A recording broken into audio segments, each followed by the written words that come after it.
dalam keadaan sehat ya.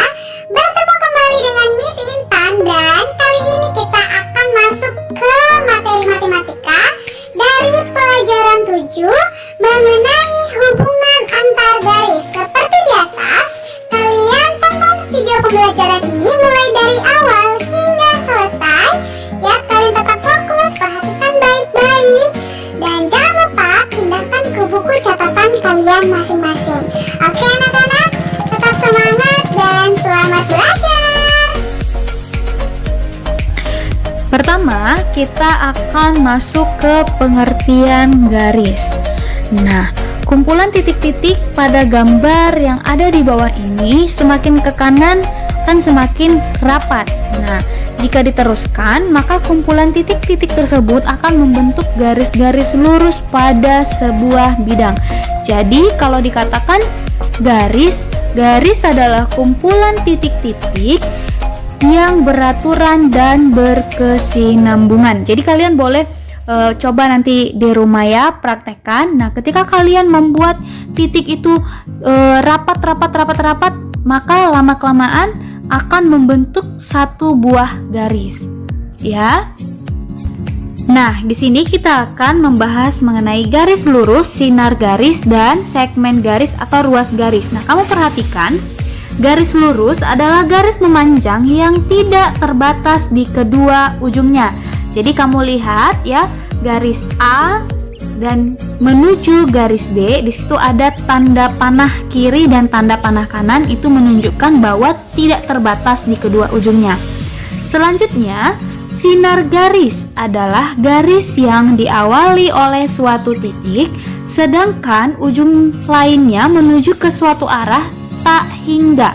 Kamu boleh perhatikan, untuk A, dia ada titik, ditarik garis, dan tanda panah itu menunjukkan arah yang tak hingga. Nah, tak hingga itu artinya tidak terbatas. Yang ketiga, segmen garis atau ruas garis adalah garis yang dibatasi oleh dua titik. Nah, kamu perhatikan bedanya ya. Bedanya, di awal dan akhir terdapat dua buah titik. Nah, dibatasi oleh dua buah titik. Oke.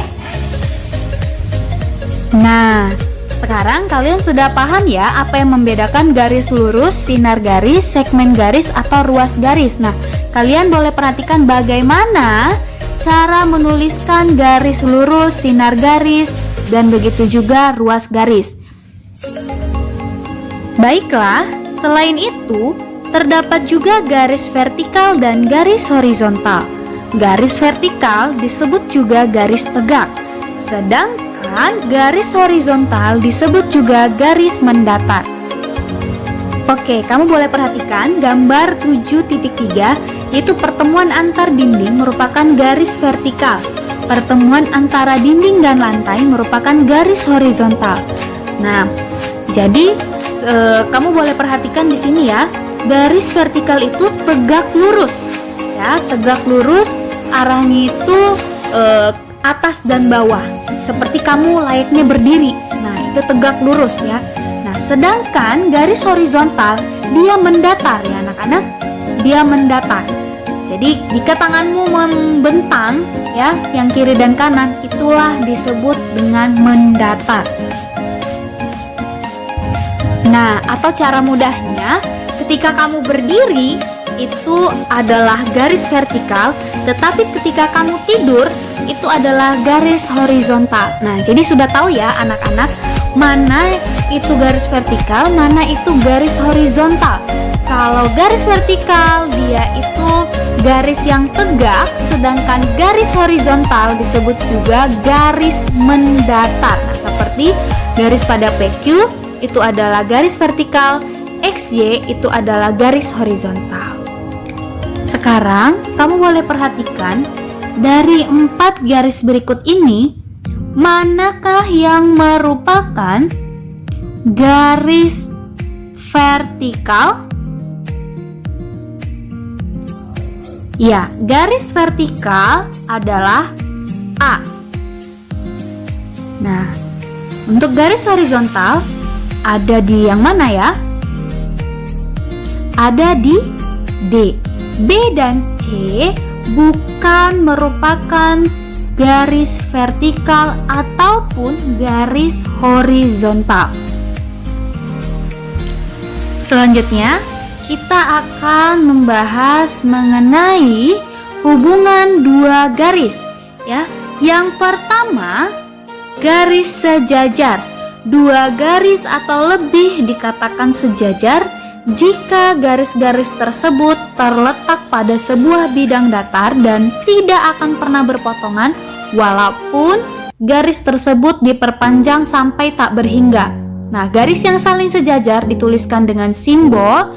Kalian boleh perhatikan ya, yang ada tanda petik. Nah, perhatikan gambar berikut ini. Nah, dari kedua gambar ini yang merupakan dua buah garis yang sejajar, yaitu garis Q dan P. Sementara garis K dan L merupakan bukan garis sejajar ya, mereka tidak sejajar. Garis P dan Q kan merupakan dua garis yang sejajar. Jadi kalian boleh baca garis P sejajar dengan garis Q.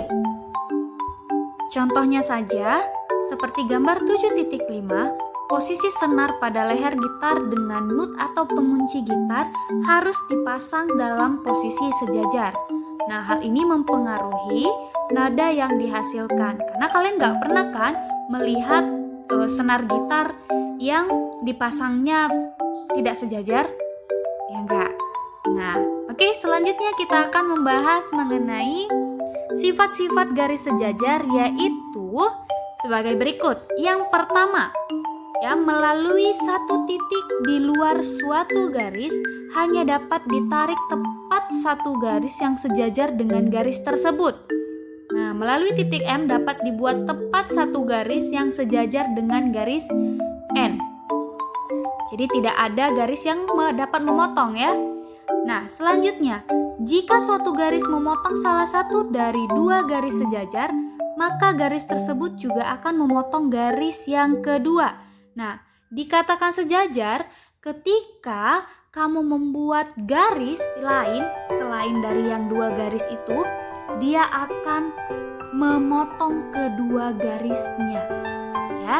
Dan yang ketiga, jika suatu garis sejajar dengan dua garis yang lain, maka ketiga garis tersebut sejajar satu dengan yang lainnya. Jadi, garis K sejajar dengan garis L sejajar dengan garis M. Nah, sekarang kita akan membahas mengenai garis berpotongan. Dua garis dikatakan saling berpotongan apabila garis tersebut terletak pada satu bidang datar dan berpotongan di salah satu titiknya. Kamu boleh perhatikan ya, garis M dan N merupakan dua garis yang saling berpotongan. Nah, titik 0 atau O adalah titik potongnya. Jadi ketika satu buah garis kamu panjangkan, ya arahnya berbeda ya. Dan satu buah garis lagi dia akan membentuk satu buah titik potong. Nah, inilah dikatakan garis berpotongan. Dua garis dikatakan saling berpotongan tegak lurus apabila garis tersebut terletak pada satu bidang datar dan membentuk sudut 90 derajat. Garis yang saling berpotongan tegak lurus dinotasikan dengan simbol tegak lurus ini ya. Ini adalah simbol tegak lurus. Nah, perhatikan gambar berikut. Kamu boleh lihat di sini ada garis K dan garis L. Nah, di sini membentuk satu buah sudut, kan? Maka kamu dapat menuliskan seperti simbol ya, K tegak lurus L. Nah,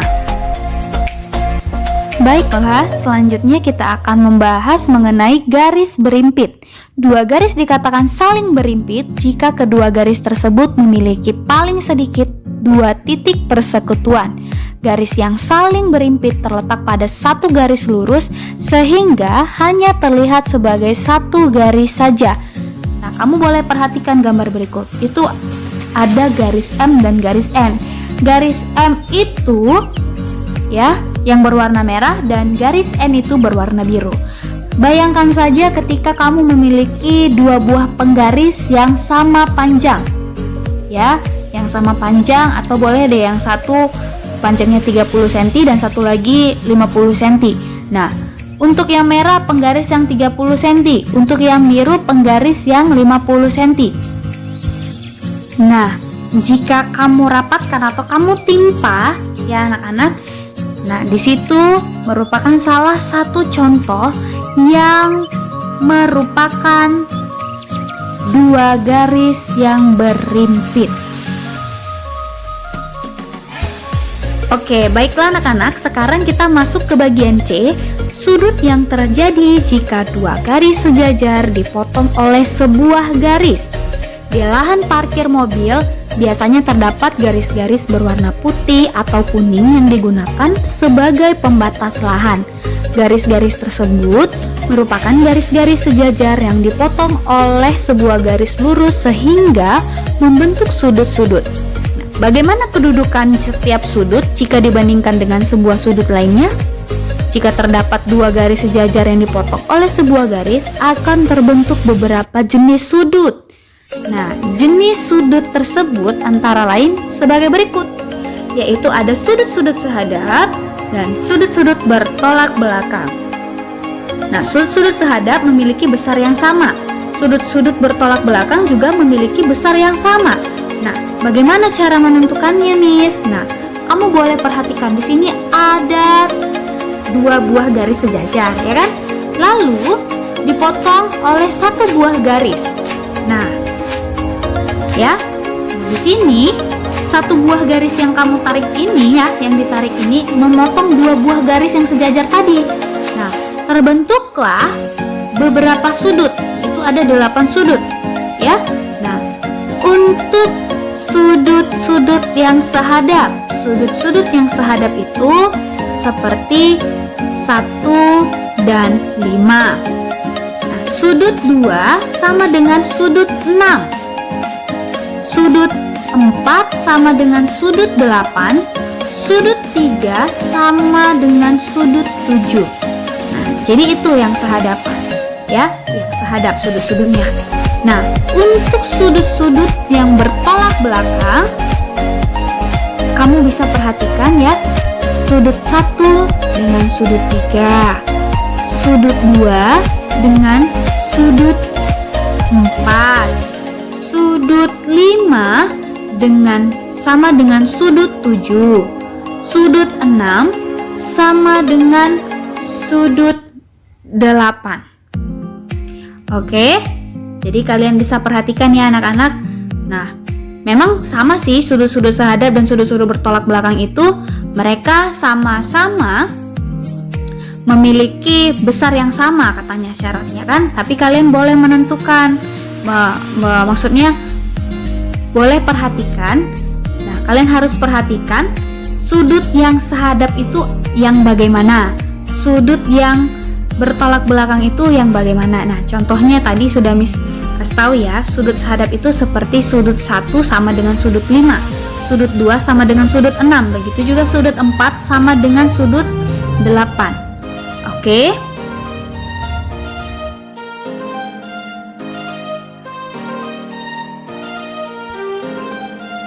Oke, baiklah anak-anak Miss semuanya. Sampai di sini dulu pembahasan materi kita pada hari ini. Miss harap kalian bisa belajar dan kalian memahaminya dengan baik. Apabila kurang paham, kalian boleh tonton kembali ya, atau kalian boleh tanya mem atau tulisnya. Ya, jangan lupa pindahkan ke buku catatan kalian masing-masing ya.